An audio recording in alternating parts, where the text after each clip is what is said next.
Hello student, कैसे आप सब। आई होप आप सब ठीक होंगे। जैसा कि पिछली वीडियो में हमने जो है इतिहास के सेशन करा रहे थे, जिसमें से 24 क्वेश्चन हमने करा दिया था और अगला क्वेश्चन है 25 नंबर। तो सीधे हम आते हैं क्वेश्चन पे। पहला क्वेश्चन है, विश्व बाजार किसे कहते हैं।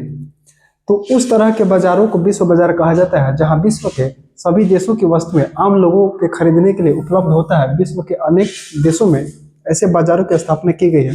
जैसे हमारे देश भारत में मुंबई एक विश्व बाजार है। इसका मतलब मुंबई ऐसा जो है, मुंबई को हम लोग विश्व बाजार के नाम से जानते हैं। यानी कि पूरे देश के जो प्रोडक्ट है वो आपके मुंबई में मिलता है। वैसे उस प्रकार के मार्केट को हम विश्व बाजार कहते हैं। जितना हम इसमें बढ़ते जा रहे हैं, पूरा जो है टॉपिक आपको हम जो है क्लास में समझा चुके हैं ऑफलाइन में, इसलिए हम आप लोग इसको नोट करते जाइएगा और लिखते चलिएगा। अगला क्वेश्चन है, बहुराष्ट्रीय कंपनियां क्या है। तो वैसी कंपनियां जो एक देश एक वैसी कंपनियां जो एक साथ अनेक देशों में अपना व्यापार चलाती है उसे बहुराष्ट्रीय कंपनियां कहते हैं। जैसे कि वीवो कंपनी हो गया, ओप्पो कंपनी हो गया।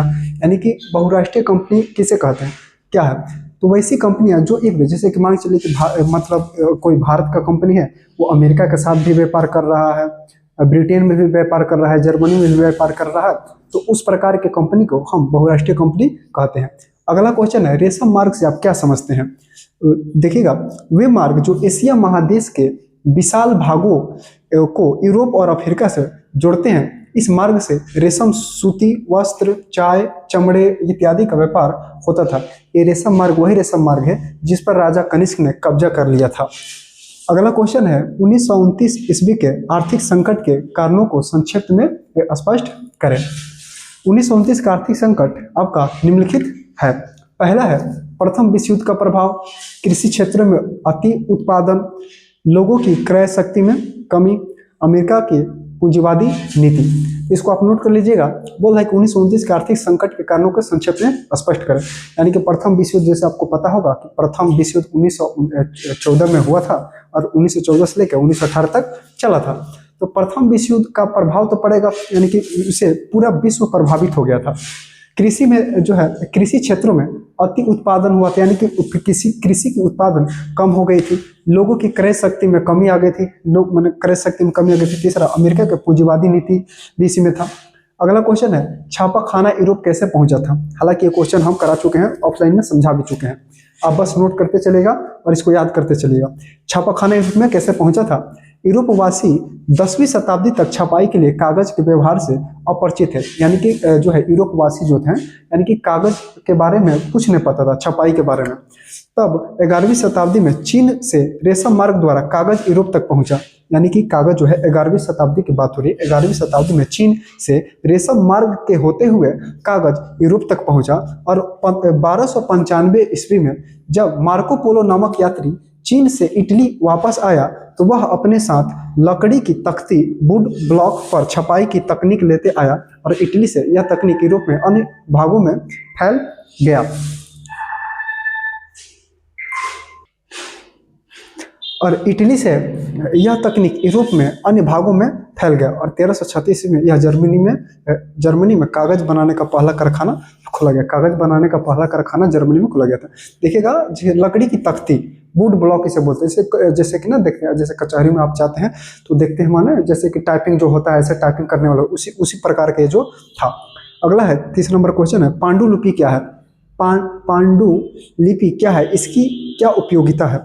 हाथ से लिखी हुई लिपि या वाक्य जो पत्र पर चिन्हित होते थे उसे पांडुलिपि कहा जाता था। यानी कि पुराने जमाने में, प्राचीन भारत में पांडुलिपि का ही प्रयोग जो है किया जाता था, उसे पांडुलिपि कहा जाता था। छापा खाना के आविष्कारों से पहले भारत में इसी पुरानी एवं समृद्ध परंपरा जो है थी। पहले यह ताल पत्रों या भोज पत्रों जैसे भिन्न प्राकृतिक वस्तुओं पर लिखी जाती थी और रामायण, महाभारत, उपनिषद, वेद, पुराण इत्यादि पांडुलिपि की ही थी, जो बाद में पुस्तक के रूप में मुद्रित की गई। यानी कहने का मतलब है कि पुरानी जो हमारे प्राचीन के लोग थे, उस समय इतना जो है कल कारखाने, कंपनियां का विकास थोड़ी ना हुआ था। उस समय जो है, जो पुरानी पीढ़ी के जो लोग थे वो जो हाथ से माने लिखते थे, किस पे, भोजपत्रों पे लिखते थे, ताल पत्रों पे लिखते थे। एक प्रकार का पत्ती था, उस पे जो है लिखा करते थे। तो उसी को, पांडुलिपि को हम अपने हाथों से लिखते थे। जैसे कि महाभारत की बात करें, रामायण की बात करें, ये सब पांडुलिपि से ही लिखा गया था। अगला क्वेश्चन है, गुटेनबर्ग ने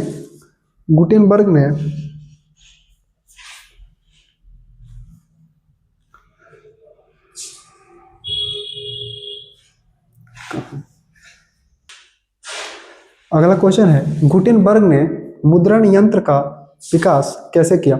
तो गुटेनबर्ग का जन्म जर्मनी में हुआ था। गुटेनबर्ग एक व्यक्ति है जिसका जन्म कहाँ हुआ? जर्मनी में है।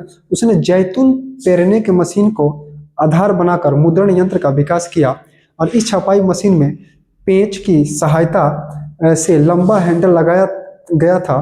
टाइप या अक्षर, शीशा, टीन और ये जो आपको क्वेश्चन जो है हमने लिखवा दिया है, इसको भी समझा दिया है, आप सब देखिएगा। विस्मत धातुओं का मिश्रण कर बनाया गया। अंग्रेजी में अक्षरों की संख्या कम होने के कारण टाइप बनाना आसान हो गया था। फिर उसने छपाई करने के लिए स्याही बना ली एवं हैंड प्रेस के द्वारा छपाई कला का विकास किया गया। तो गुटेनबर्ग एक कौन है? गुटेनबर्ग एक जो है जर्मनी का रहने वाला है और इसने ही गुटेनबर्ग ने मुद्रण यंत्र का जो है विकास जो है किया था। अगला क्वेश्चन है, वर्नाकुलर प्रेस एक्ट के बारे में बताएं। वर्नाकुलर प्रेस एक्ट 1878 ईस्वी में लॉर्ड लिटन के द्वारा लागू किया गया था। लॉर्ड लिटन भारत का वायसराय था और ये उस समय 1878 की बात है। इसने एक वर्नाकुलर प्रेस एक्ट लागू किया था। वर्नाकुलर प्रेस एक्ट क्या है? एक कानून है और जो इसको लागू कौन करता है? लॉर्ड लिटन करता है। और यह एक भारतीय भाषाओं पर प्रकाशित होने वाले समाचार पत्रों पर लागू होता है। इस एक्ट से बचने के लिए बंगाली भाषा में प्रकाशित होने वाले अमृत बाजार पत्रिका को अंग्रेजी भाषा में छपा जाने लगा। यानी कि ये वर्नाकुलर प्रेस एक्ट क्या है? तो वर्नाकुलर प्रेस एक्ट एक कानून है और उस समय भारत का वायसराय था लॉर्ड लिटन और लॉर्ड लिटन ने वर्नाकुलर प्रेस एक्ट को जो है लागू किया। तो अगला क्वेश्चन हम देखते हैं, दीर्घ उत्तरीय प्रश्न, जिसमें से हम 5 क्वेश्चन कराएंगे और उम्मीद है कि यहाँ से आपके एग्जाम में पूछा जा सकता है। पहला क्वेश्चन है, जर्मनी के एकीकरण में बिस्मार्क की भूमिका का वर्णन करें। ये क्वेश्चन हमने आपको ऑफलाइन में करा दिया था और समझा दिया था। जैसे कि जर्मनी जो है वियना कांग्रेस के बाद से जो है ऑस्ट्रिया का जो रहने वाला है चांसलर मेटरनिक ने भी जैसे इटली को कई खंडों में बांटा था, जर्मनी भी कई खंडों में बांटा था। तो जर्मनी का एकीकरण करने के लिए जो है ऑटो बिस्मार्क की भूमिका अत्यंत महत्वपूर्ण है। यानी कि जर्मनी का एकीकरण करने में मेन भूमिका किसका था? बिस्मार्क का था। बिस्मार्क ने रक्त और लौह की जो है नीति का अवलंबन किया था। रक्त और लौह की नीति जो है बिस्मार्क का मानना था कि जर्मनी का एकीकरण भाषाई या बहुमत के प्रस्ताव से नहीं, बल्कि रक्त और लौह की नीति से हो सकता है। ये जो है कूटनीति कौशल, बिस्मार्क एक महान कूटनीतिज्ञ था, माने एक नेता था और इनकी जर्मनी के एकीकरण करने में मेन भूमिका किसका था? तो था जो है आपका बिस्मार्क का। इसमें देखिएगा अगला है तीसरा, 3 निर्णायक युद्ध डेनमार्क से युद्ध हुआ। यानी कि युद्ध के बारे में बताया गया है कि डेनमार्क से युद्ध कब हुआ? 1864 में। स्लेस्विंग और होल्स्टीन राज्यों के मुद्दे पर डेनमार्क को हराया और जर्मनी क्षेत्र पर नियंत्रण प्राप्त किया। किसने? ये सब जितनी भी उपलब्धियां है ये आपका बिस्मार्क की उपलब्धियां है। अगला है, ऑस्ट्रिया के साथ युद्ध 1866 में किया और सोडेवा के युद्ध में ऑस्ट्रिया को हराकर उसे जर्मनी संघ से बाहर कर दिया। इससे प्रशिया के नेतृत्व में उत्तर जर्मनी संघ की स्थापना हुई। फ्रांस के साथ युद्ध हुआ 1870-71 में। सेडान के युद्ध में फ्रांस को हराकर दक्षिण जर्मन राज्यों को भी जो है संघ में शामिल कर दिया। जर्मन संघ की स्थापना किसने किया था? तो नेपोलियन बोनापार्ट ने किया था। जर्मन साम्राज्य की घोषणा 18 जनवरी 1871 ईस्वी को वर्साई के महल में थी। वर्साई का महल कहाँ है? तो फ्रांस में है। अगला है, प्रशिया के राजा विलियम प्रथम को जर्मनी का सम्राट घोषित किया गया और इसके साथ ही जर्मनी का भौगोलिक और राजनीतिक एकीकरण पूर्ण हुआ। अगला क्वेश्चन देखिएगा, हालांकि ये सब क्वेश्चन हम आप लोगों को करा दिए हैं।